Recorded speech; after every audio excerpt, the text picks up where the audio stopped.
नमस्कार दोस्तों, मोबाइल गुरुजी के चैनल में आप सभी का फिर से स्वागत है। आज हम कुछ अच्छा जानने वाले हैं, वो आपके लिए है। अगर आप इंटरेस्टेड है मोबाइल रिपेयर करने में, तो अगर आप चाहते हैं कि हम कोई भी फ़ोन आए तो हमारे हाथ से वापस ना जाए, हम किस तरीके से काम करेंगे स्टेप बाय स्टेप, जो भी कोई भी फॉल्ट हो, ठीक है। तो इसके लिए आपको क्या क्या जानकारी की ज़रूरत होगी, ये जानिए। क्या क्या आपको जानकारी इकट्ठा करना है, चाहे यूट्यूब से करिए, चाहे इंस्टीट्यूट जाके करिए, जैसे भी करिए आपको ये करना है, ठीक है। और उसके बाद अगर आपको उससे भी डीपली सीखना है तो इंस्टीट्यूट तो जाना ही पड़ेगा कहीं ना कहीं, क्योंकि ये काम आपको सिखाने वाला भी चाहिए। जो जो चीज़ बताएंगे, कोई नहीं, अगर वैसा होगा तो हम वीडियो भी अपलोड करेंगे किस तरीके से करते हैं उस काम को। जो जो मैं स्टेप बताने वाला हूँ आपको एक मोबाइल रिपेयर करने के लिए चाहिए। तो आप देख रहे हैं कि पहला तो यहाँ आप देखिए कि मैंने एक डायग्राम खोल रखा है, ठीक है। ये बॉर्नियो है, बॉर्नियो के अंदर मैंने एक पोको M3 का डायग्राम खोल रखा है, जिसे हम बोलते हैं हार्डवेयर सॉल्यूशन। इसके अंदर बहुत कुछ आते हैं, हार्डवेयर सॉल्यूशन आता है, बिट मैप आता है, आप देखेंगे यहाँ इस जगह पे स्कीमेटिक एंड सर्विस मैनुअल आता है, ठीक है। स्मार्ट बोर्ड आता है, थर्मिस्टर आता है, वोल्टेजेस आता है, बिट मैप आता है ना। ये सब जो है सारे चीज आते हैं। प्लस ऊपर में भी आप देखेंगे तो ऊपर में आईसी आइडेंटिफिकेशन आता है, सॉफ्टवेयर डाटा आता है, ठीक है। आप कॉम्बाइन का एक्टिव करने का ऑप्शन आता है, बहुत सारे चीज है जो बॉर्नियो के अंदर है, ठीक है। तो क्या होता है, बॉर्नियो ये चलाने आना चाहिए। मॉडल मतलब नहीं करता, मॉडल से कोई मतलब नहीं है कि कौन सा मॉडल खोले हैं हमने। मेन आपको समय पे ये से यूज करना आना चाहिए, और ये चलाने आएगा तो ही आप कुछ आगे एडवांस लेवल में काम कर पाएंगे। पहला, ठीक है। एडवांस लेवल में अगर आपको काम करना है, कुछ अच्छे लेवल में काम करना है, तो आपको बॉर्नियो तो यूज करना आना चाहिए, क्योंकि हर एक लाइन, हर एक सप्लाई, बॉर्नियो है क्या, एक प्रकार का आप समझ सकते हैं गूगल मैप है जो आप यूज करते हैं कहीं जाने के लिए, ठीक है। तो उसी तरह से एक दुनिया है ये मदरबोर्ड के अंदर, हर एक जगह है, आप कहीं भी जा सकते हो, लेकिन एक डायग्राम, एक रास्ता मिलना चाहिए आपको, एक रोड पता होना चाहिए, कहाँ से सिग्नल आ रहे हैं, कहाँ से वोल्टेजेस आ रहे हैं, कौन वोल्टेजेस दे रहा है, कौन वोल्टेजेस ले रहा है, ठीक है। ये सब पता होना चाहिए सबसे पहले। अब उसके बाद हम दूसरा बात करें आपसे, तो सबसे पहले याद रखें कि आपको इसमें मोबाइल रिपेयर, अगर देखिए सबसे पहला तो ये इंटरेस्टेड जो भी हो, आप मोबाइल रिपेयर करने वाले जो जो वीडियो देख रहे हैं हमारा, तो मैं जानता हूँ कि आप इंटरेस्टेड हो तभी यहाँ तक टिके हो, ठीक है। और ये भी मालूम है किस तरीके से आपको मुझे ट्रेंड करना है, ट्रेनिंग देना है, किस तरीके से आपको मुझे ट्रेनिंग देना है। तो अभी क्या है कि बहुत सारा क्या होता है कि कई बार मैं वीडियो डाल नहीं पाता हूँ और आपको अपडेट नहीं कर पाता हूँ।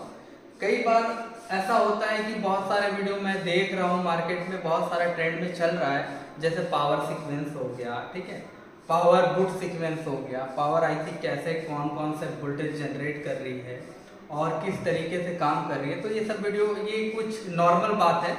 अगर आपको बॉर्निंग चलाने आ गया तो आपको स्टेप का जरूरत है, बस कि कौन सा स्टेप में हम कौन सा चीज चेक करें, ठीक है। ये सब आपको आ जाएगा।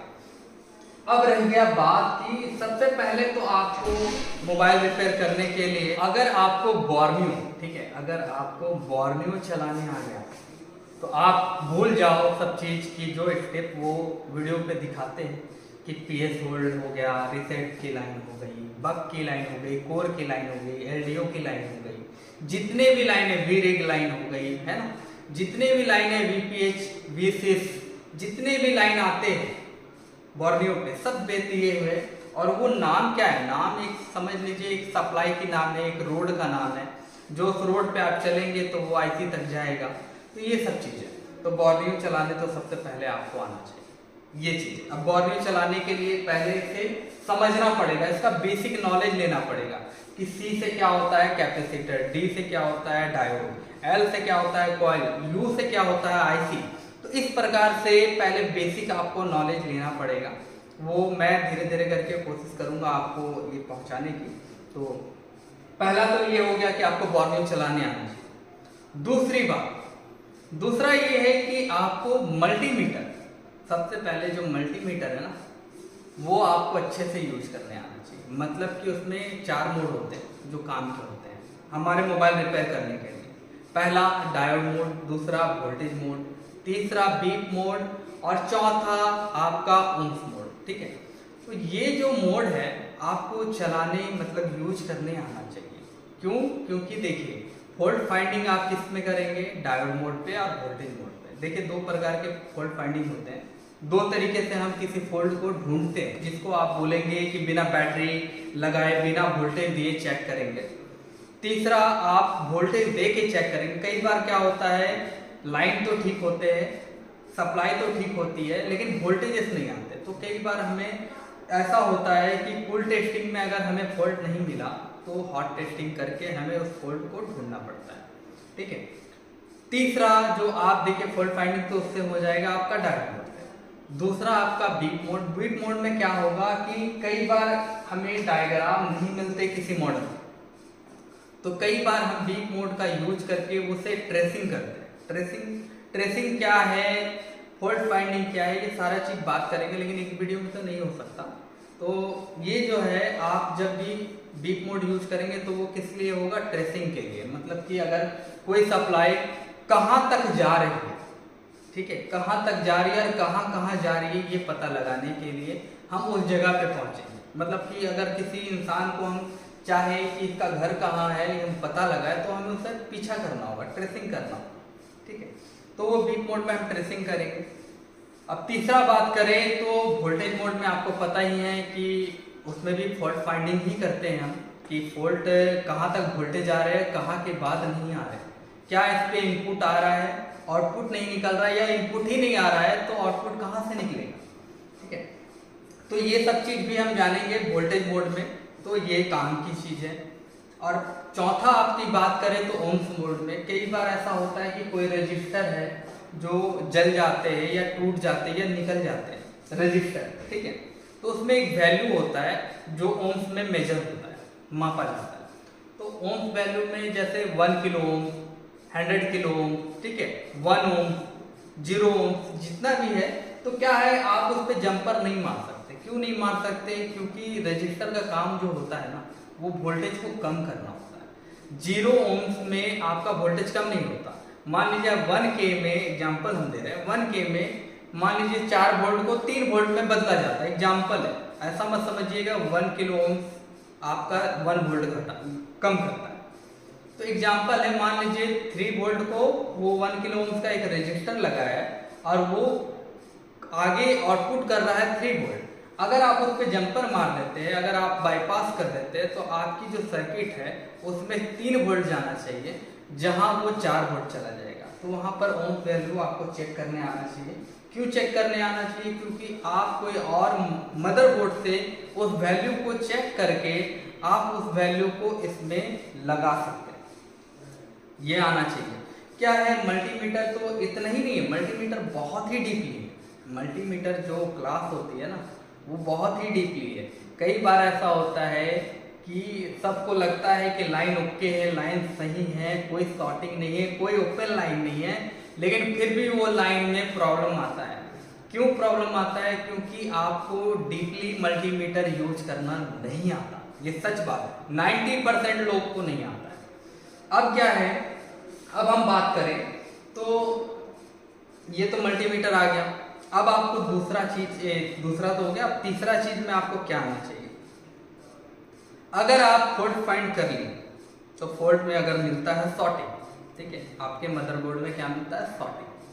फॉल्ट फाइंड में कोई भी सर्किट आप बना रहे हो, चाहे कोई भी सेक्शन आप रिपेयर कर रहे हो, चाहे कैमरा हो, टच हो, ऑडियो हो, ठीक है, फिंगरप्रिंट हो, या तो ग्राफिक्स हो, लाइट हो, डेड फोन हो, कोई भी नहीं, कोई भी, तो क्या है, आपको शॉर्टिंग मिलने पे ना वो शॉर्टिंग रिपेयर करने आना चाहिए, वो शॉर्टिंग को हटाने आना चाहिए, चाहे वो लीकेज हो, या लीकेज का मतलब हाफ शॉर्ट हो या फुल शॉर्ट हो, उस शॉर्टिंग को हटाने आना चाहिए। ये पॉइंट याद रखिएगा, तीसरा पॉइंट। ठीक है, चौथा पॉइंट में फॉल्ट फाइंडिंग के दौरान कई बार क्या होते हैं, लाइन ब्रेक हो जाते हैं, टूट जाते हैं, मतलब सीरीज कंपोनेंट होता है, ठीक है, सीरीज कंपोनेंट होता है, वो मिसिंग हो जाने के कारण या खराब हो जाने के कारण वो ब्रेक हो जाते हैं। लाइन जो आना चाहिए, मान लीजिए जहाँ जिस आईसी से 4 वोल्ट मिलने चाहिए वो वोल्टेज वहां तक पहुंच ही नहीं रहा है। डायोड मोड में आप चेक कर रहे हैं तो वहां ओपन लाइन दिखा रहा है, ओएल, ठीक है। तो उस लाइन को भी आपको रिपेयर करने आना चाहिए फोन बनाने के लिए। तो सबसे पहले ये सब चीज है जो जाननी चाहिए। प्लस इतना ही नहीं, और भी जानिए। ट्रेसिंग तो करने आना चाहिए, वो तो मल्टीमीटर से होगा, फॉल्ट फाइंडिंग भी मल्टीमीटर से होगा, ठीक है। अब बात करते हैं कि आपने ओपन लाइन बनाना सीख लिया, तो अब क्या सीखना चाहिए। देखिए ये इंस्टीट्यूट में क्या होता है, 1 बाय 1 स्टेप बाय स्टेप हम लोग एक फ़ोन को कैसे खोलने के बाद क्या क्या मिलता है उसके अंदर, फिर बोर्ड पे जाते हैं, फिर बोर्ड के अंदर डीपली घुस जाते हैं, ठीक है, कि लाइन कहाँ से आ रही है, वोल्टेज कहाँ से आ रही है, आईसी कौन कौन से। तो अभी देखिए ये इतना जानने के बाद आप नेक्स्ट आपको क्या जानना पड़ेगा, आपको नेक्स्ट जानना पड़ेगा कि मदरबोर्ड में कौन कौन आईसी होती है, मदरबोर्ड में कौन कौन आईसी होते हैं और उसका काम क्या होता है। जैसे ग्राफिक्स आईसी ले लीजिए, लाइट आईसी ले लीजिए, है ना। आप और देखेंगे तो यहाँ नेटवर्क की आईसी है ना, पावर आईसी है, ऑडियो आईसी है,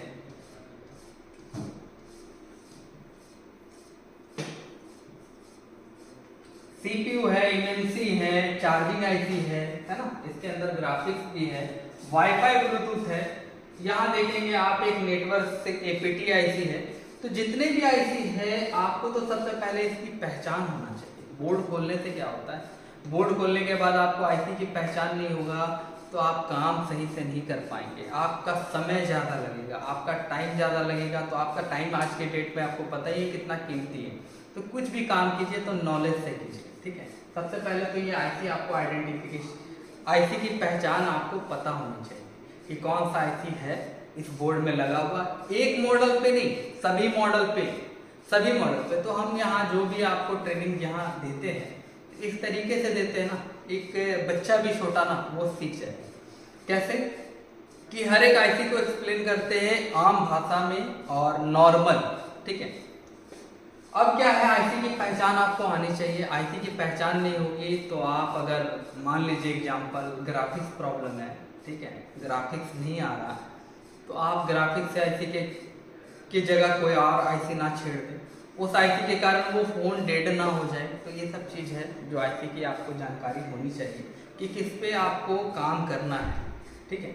अब आते हैं बात आगे कि शॉर्टिंग तो आ गया, ठीक है, ओपन लाइन आ गया, मल्टीमीटर चलाने आ गया। अब क्या जानना होता है, तो देखिए मोबाइल रिपेयरिंग करना बहुत ही आसान है। बस कुछ चीज़ जो है ना वो पहले जानकारी होना चाहिए, ठीक है। आईसी वगैरह आपको निकालना, लगाना ये सब भी आना चाहिए।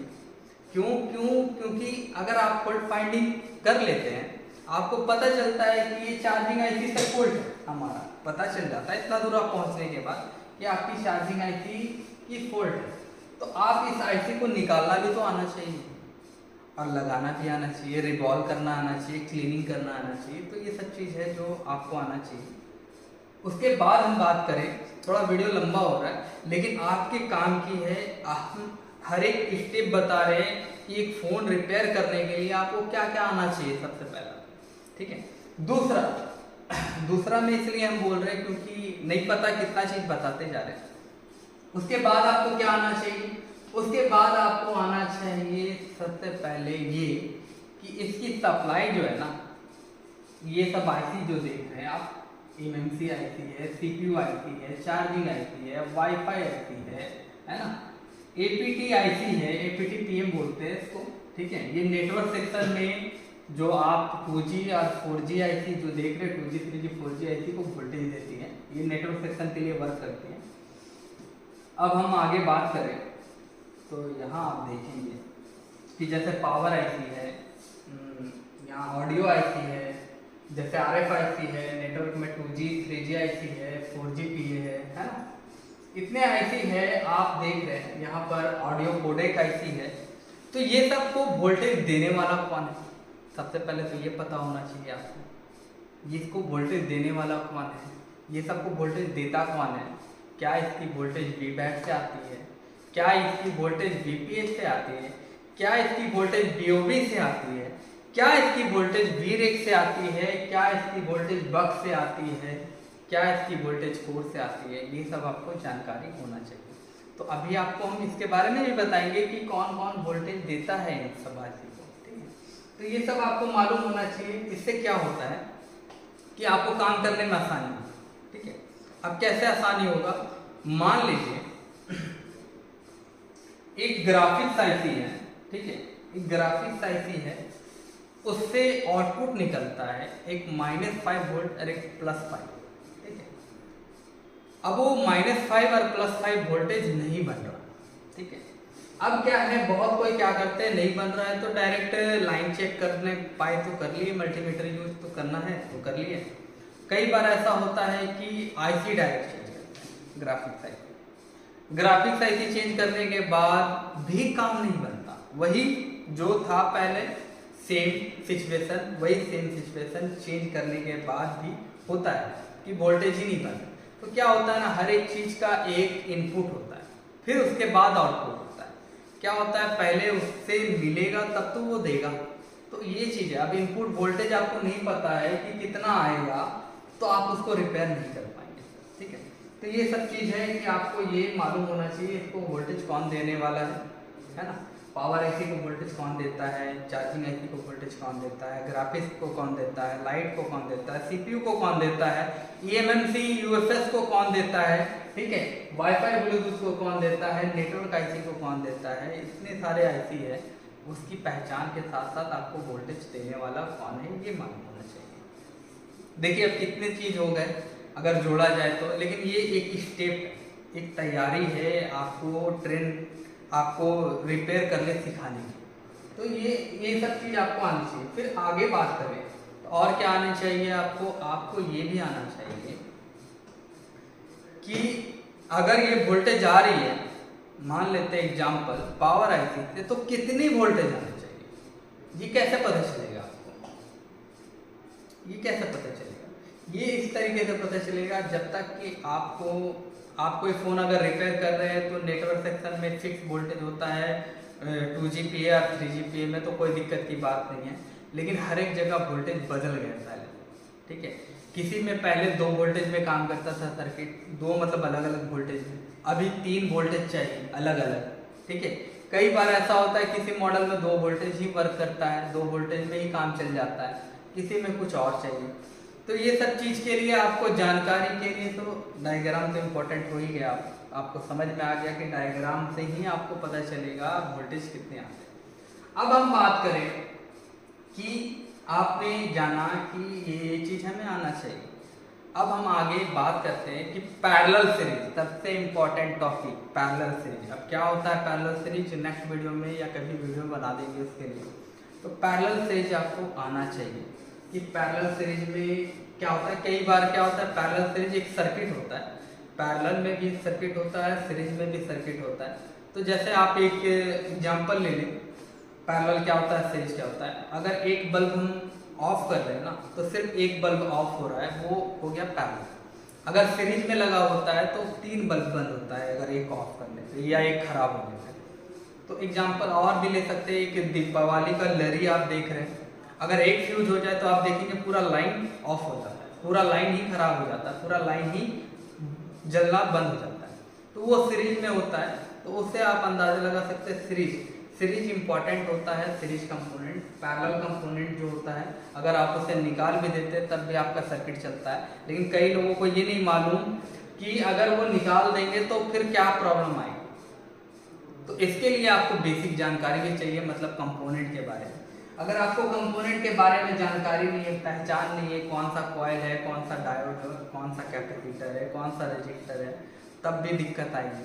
क्योंकि आपको अगर ये मालूम नहीं है, पहचान नहीं है, तो काम किस में करेंगे आप। अगर शॉर्टिंग होता है तो हम लोग काम करते हैं पैरेलल कंपोनेंट पे, अगर ओपन लाइन होता है तो हम काम करते हैं सीरीज कंपोनेंट पे, ठीक है। तो ये है। अब कंपोनेंट क्या है, सीरीज कंपोनेंट पे। अब कंपोनेंट की बात करें तो सीरीज पैरेलल ये लगा हुआ होता है। अगर पैरेलल में लगा हुआ तो एक साइड ग्राउंड होता है, एक साइड पॉजिटिव होता है। सीरीज में लगा हुआ है तो दोनों साइड पॉजिटिव होता है।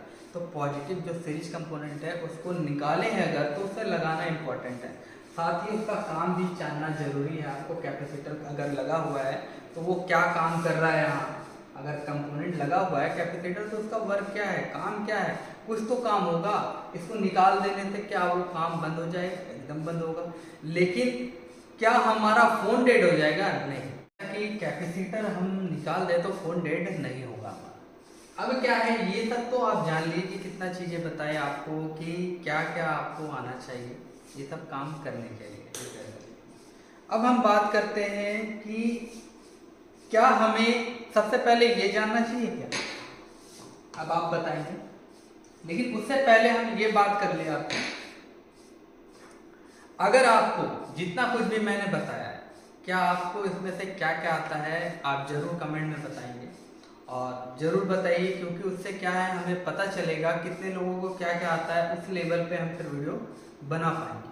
ठीक है, तो आप जरूर कमेंट कीजिएगा, छोटा सा ही कमेंट है, एक छोटा सा कमेंट जरूर डाल दीजिएगा, हमें ये चीज आती है जितने आपने बताया। ठीक है, तो अब हम बात करेंगे आगे कि क्या हमें ये पहले जानना चाहिए, ये हमें ये पहले जानना चाहिए इतने सारे चीजें नहीं, पहले आपको तो ये मालूम होना चाहिए जो मैंने अभी तक बताया। उसके बाद आपको जानना चाहिए कि हमें एक डेड फोन में रिपेयर करने के लिए कौन सी लाइन को चेक करना है और कौन कौन से वोल्टेजेस चेक करने हैं, कौन कौन से फ्रीक्वेंसी चेक करने हैं, कौन कौन से सिग्नल चेक करने हैं, ये सब तब जानना चाहिए। फिर उसके बाद अगर आपको इतना आता है तो आप ये जान सकते हैं। देखिए क्या है कि कोई भी डेड फोन रिपेयर करने के लिए तो आपको यहाँ स्टार्ट 1 से करना है। तो 1 में देखिए यहाँ काउंट करेंगे, अगर 1 2 3 4 5 6 7 8 9 10 11 12 13 14 15 16 17 18 19 19 लाइन में आपको सभी चीज चेक करने हैं। यहाँ वोल्टेजेस लिखे हुए हैं, है ना, यहाँ वोल्टेजेस लिखे हुए हैं, थोड़ा पीछे जाए, यहाँ वोल्टेजेस लिखे होंगे, देख रहे हैं आप क्या क्या वोल्टेजेस है। यहाँ फ्रीक्वेंसी भी लिखा हुआ है, 32 किलो हर्ट्ज का फ्रीक्वेंसी है, 19.2 मेगा हर्ट्ज का फ्रीक्वेंसी है। तो टोटल चीज लिखे हुए, टोटल चीज की आपको सर्किट डायग्राम में होता है। ठीक है, आपको सर्किट डायग्राम अगर आता है चलाने तो आपको ये हर एक चीज आप चेक कर सकते हैं 1 बाय 1। ठीक है, कोई भी मॉडल हो उससे मतलब नहीं है, अगर जिसका मॉडल नहीं है उसे कैसे चेक करना है, किस तरीके से फाइंड करना है कि ये लाइन कहाँ मिलेगी, ये लाइन कहाँ मिलेगी, कौन से कैपेसिटर या कौन से कॉइल पे चेक करना है, उसका भी उपाय है, उसके लिए भी तरीका है, उसे भी आप चेक कर सकते हैं। लेकिन इसके लिए आपको ये सब जानने के लिए बहुत ही डीपली है, इसके लिए आपको इंस्टीट्यूट ज्वाइन करना होता है। उससे क्या होता है, पूरे हर एक चीज सर्किट का नॉलेज मिलता है। तो बहुत लंबा ही ये जो टॉपिक है बहुत लंबा है। तो अब यहाँ हम बात कर ले तो ये लाइन है, लेकिन आपको 19 लाइन के अलावा भी और भी पीछे की है, जैसे वीपीएच लाइन यहाँ दिया ही नहीं। ठीक है, वीर एक लाइन है जो पावर आईसी से निकलने वाली लाइन है, जो सीपीयू में जाने वाली लाइन है, जो सीपीयू से आने वाली लाइन है, क्रिस्टल से निकलने वाली, वो सबकी लाइन के बारे में ध्यान है। लेकिन अभी आप देखेंगे तो इससे भी पहले स्टेप है, जैसे वी बैट की लाइन चेक करनी होती है, वी बस की लाइन चेक करनी होती है, वीपीएच की लाइन है, V6 है। ठीक है, V6 वीपीएच एक ही है, लेकिन क्या है ये सब भी लाइन आपको चेक करनी होगी। बीओबी की लाइन है, बहुत सारी लाइन है जो इससे भी पीछे की है। तो ये सब चीज तो आना चाहिए, तो ये सब आप तभी चेक कर पाएंगे। चेक करने का मतलब है कि मल्टीमीटर आना चाहिए, फॉल्ट फाइंडिंग आना चाहिए, ठीक है, ट्रेसिंग आना चाहिए, ये सब चीज आना चाहिए जितनी चीज भी है। तो ये सब आप तभी चेक कर पाएंगे। अब रह गया बात पहले स्टेप में आप क्या चेक करेंगे, तो सबसे पहले आप वी बैट की लाइन चेक करिए कि आपका शॉर्टिंग है या नहीं है। ठीक है, शॉर्टिंग अगर नहीं है तो उसके बाद आपको वोल्टेज चेक करने चाहिए। Voltage V bat line, we bat में बैटरी लगाने के बाद कम से कम वोल्टेज होना चाहिए 3.7। ठीक है, उसके बाद मैक्सिमम तो वो 4.2 ही तक जाएगा। उसके बाद आपको सेकंड चेक करना चाहिए वीपीएच लाइन। वीपीएच लाइन में वोल्टेज आ रहे हैं या नहीं आ रहे हैं, लाइन शॉर्टिंग तो नहीं है। वीपीएच चेक करने के बाद ऐसे ही नॉर्मली बात कर रहे हैं, डेट तो बात ही नहीं कर रहे हैं। ठीक है, तो उसके बाद आप आएंगे कि वोल्टेजेस बनेंगे आपके पावर की पे, जो 1.8 वोल्टेज बनेगा। ठीक है, ये अलग अलग मॉडल पे डिपेंड करता है कि 1.8 बनेगा या 4.2 बनेगा या फिर 2.8 बनेगा, ऐसे अलग अलग मॉडल पे डिपेंड करते हैं। फिर एक वीर एक का वोल्टेज है S4। ठीक है, 2.05 वोल्ट है, जो आपको यहाँ देखेंगे C1208 है ना, C1208 पे ये वोल्टेज बनेगा आपका 2.05 वोल्टेज है। फिर उसके बाद V-Rec का S7 का लाइन है, जो बक लाइन आप बोल सकते हैं, 0.915 वोल्ट है। आप इसको पढ़े तो अच्छे से ऐसे भी पढ़ सकते हैं, 0.9 वोल्ट का लाइन है जो आपको मिलने वाला है ये C601 नंबर के कैपेसिटर पे। वो आप कैसे चेक करेंगे, तो हम चलिए एक बार देख लेते हैं। एक बार हम यहाँ एग्जांपल ले लेते हैं C601, ठीक है। इसको कैसे आप चेक करेंगे स्कीमेटिक डायग्राम, तो चलिए देखते हैं। तो यहाँ पर आप देखेंगे, तो पहले मैं इस मॉडल को खोल लेता हूँ, स्कीमेटिक है, ठीक है, स्कीमेटिक को खोल लेता हूँ।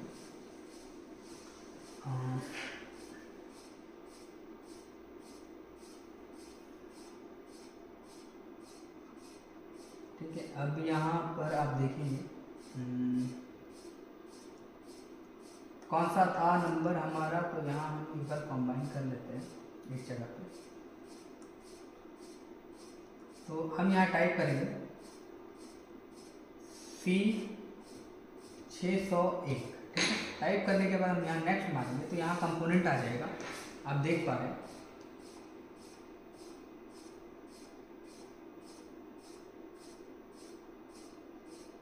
यहाँ दो खुल गया है लेआउट, तो इसको हम कट कर देते हैं और उसके बाद यहाँ से हम कंबाइन कर लेते हैं।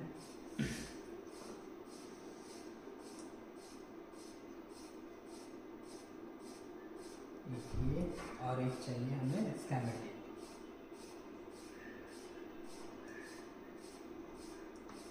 स्कीमेटिक हो गया और यहाँ लेआउट। तो यहाँ हम टाइप करेंगे C601, यहाँ नेक्स्ट मारेंगे,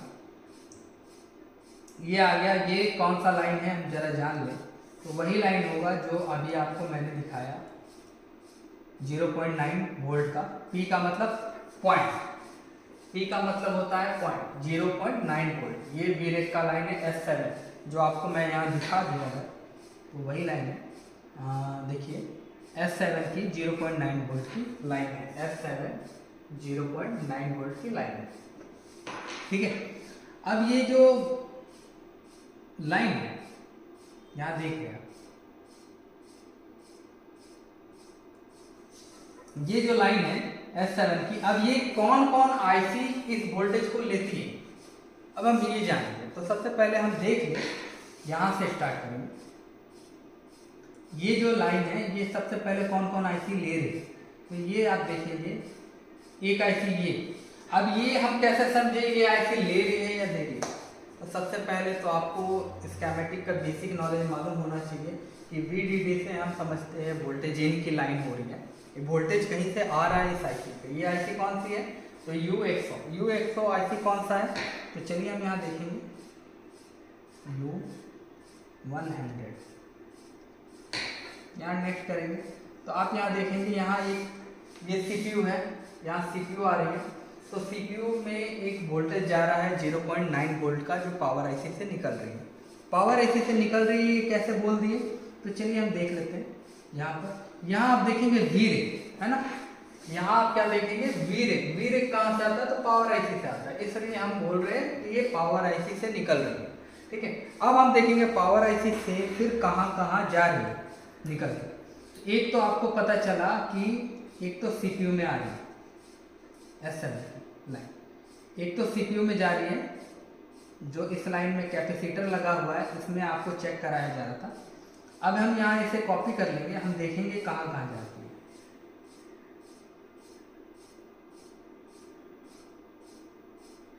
कॉपी करेंगे तो यहाँ आप देखेंगे इस जगह पे, यहाँ 4 जगह पे जा रही है ये लाइन, ठीक है। ये जो लाइन निकल रही है 0.9 वोल्ट, ये 4 जगह पे जा रही है, 4 पॉइंट पे जा रही है। तो चलिए हम यहाँ क्लिक करेंगे। फर्स्ट पहला तो ये CPU ले रहा है, यहाँ पिन नंबर भी काउंट करेंगे। AR27 क्या है, AR27, ठीक है। AR27 में भी जा रही है, AR29 में भी जा रही है, और AA17 पे भी जा रही है, AA19 पे भी जा रही है। अब देख रहे हैं यही लाइन है, यहाँ से ये कितने बॉल पे जा रही है, 1 2। अब हम देखेंगे 1 2 3 4 5 6 7 8 9 10 11 12 13 14 15 16, ठीक है 16, थोड़ा छोटा कर लेते हैं।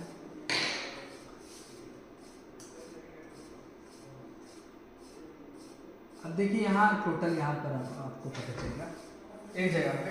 तो देखिए यहाँ से लेके नीचे तक इतने बॉल पे जा रहे हैं, 1 2 3 4 5 6 7 8 9 10 11 12 13 14 15 16 17 18 20 21 22 23 24 25 26 27 28 29 30 31 32 32 बॉल पे जा रही है सीपीयू के अंदर पहला। अब देखिए आगे देखेंगे 32, याद रखेंगे 32 पिन पे ये 0.9 वोल्ट जा रही है सीपीयू के अंदर। फिर उसके बाद देखेंगे और कहा जाता है, ये यहां से ये भी ले रहा है, क्या है ये भी एक वोल्टेज इनका पहचान है VDD। तो चलिए हम देखते हैं कौन सा आईसी है U100। तो मतलब ये सीपीयू है 32 और यहाँ हो गया 33 टोटल। अभी टोटल नहीं हुआ, अभी 33 है। यहाँ भी एक वोल्टेज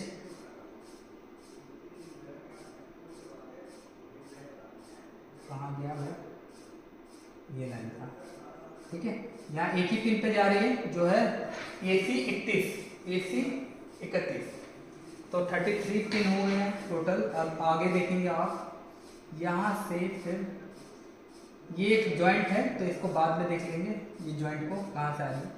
नीचे देखते हैं, ये एक कॉइल से निकला L1206 और ये आईसी पे 2 पिन पे जा रही है। ये कौन से आईसी है, ये है U1100 मतलब PM8953, मतलब ये पावर आईसी से आ रही है। और ये कैसे पता चलेगा कि ये आउट हो रही है, तो यहाँ आप देखेंगे इस जगह पे, इस जगह पे VW लिखा है, ठीक है। तो इससे हम समझते हैं वोल्टेज आउट, यहाँ से वोल्टेज निकल रहा है, ठीक है, जा रहा है वोल्टेज स्विचिंग।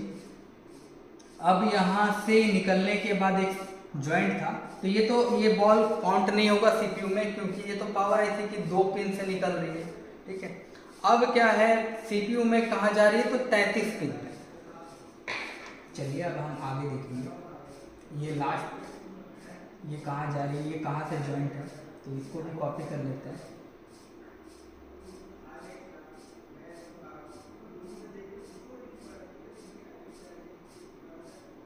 कॉपी हो गया, यहाँ भी 2 जगह पे जा रही है। पहला देखते हैं,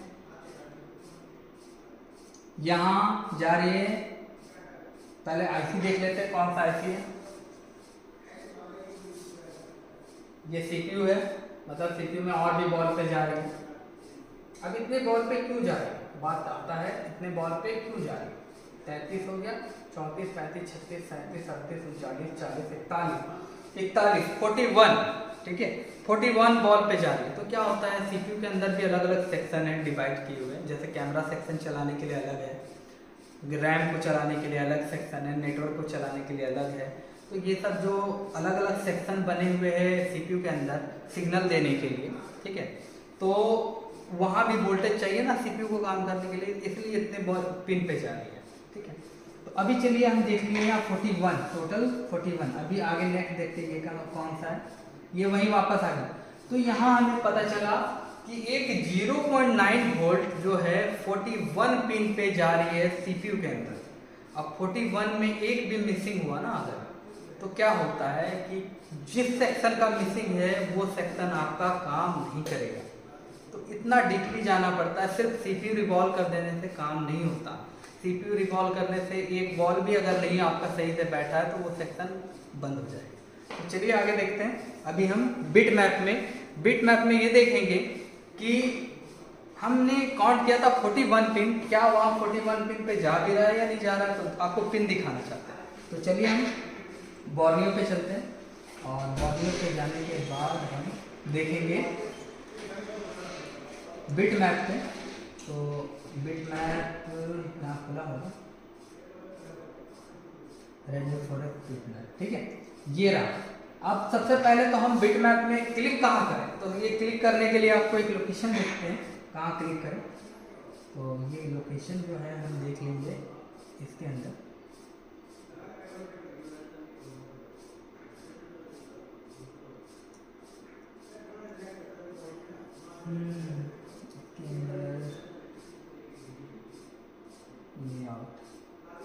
ये कौन सा था, S09C601, C601, ठीक है, C601 पे हम क्लिक करेंगे। तो यहाँ पर हम देख लेते हैं बिट मैप में जाके कि कहाँ है C601।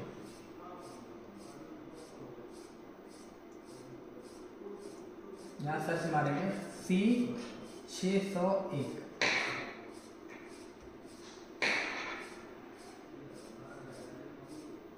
देखिए ये लोकेशन आपको दे दिया C601 यहाँ पर, ठीक है। अब यहाँ हम क्लिक करेंगे, आपको दिखाते हैं कितने पिन पे जा रहे हैं CPU पे। तो ये देखिए इस जगह से क्लिक किए, तो ये क्लिक करने के बाद इसकी सप्लाई यहाँ से कुछ कंपोनेंट्स में गई, ठीक है। कंपोनेंट के बाद डायरेक्ट आप देखेंगे कि ये लाइन जा रही है कहाँ, CPU पे। तो अब CPU पे जा रही है तो हम देखेंगे CPU में 41 पिन पे है कनेक्ट किया।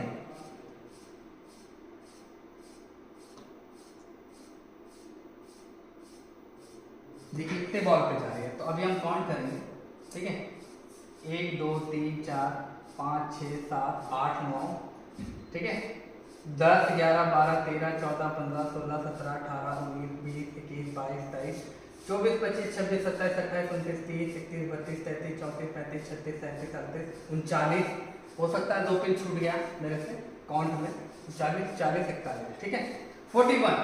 अब क्या है ये 41 पिन, अगर एक पिन मिस हो जाए, अगर हम मान ले एक पिन मिस हो जाए तो वो CPU का सेक्शन जो है, जो अंदर वर्क करने के लिए लगे हैं, सिग्नल देने के लिए, क्या है, इसको भी तो इनपुट वोल्टेज चाहिए किसी सेक्शन को चलाने के लिए या किसी सेक्शन को वोल्टेज सिग्नल देने के लिए। तो ये है, आपको ये सब समझना पड़ेगा, हर एक चीज़ चलाने आना चाहिए, तब आप डीपली काम कर सकते हैं। अगर आपको देखिए अब क्या है, हमारा न्यू बैच जो है स्टार्ट होने वाला है रांची में, वो है 15 तारीख को, ठीक है।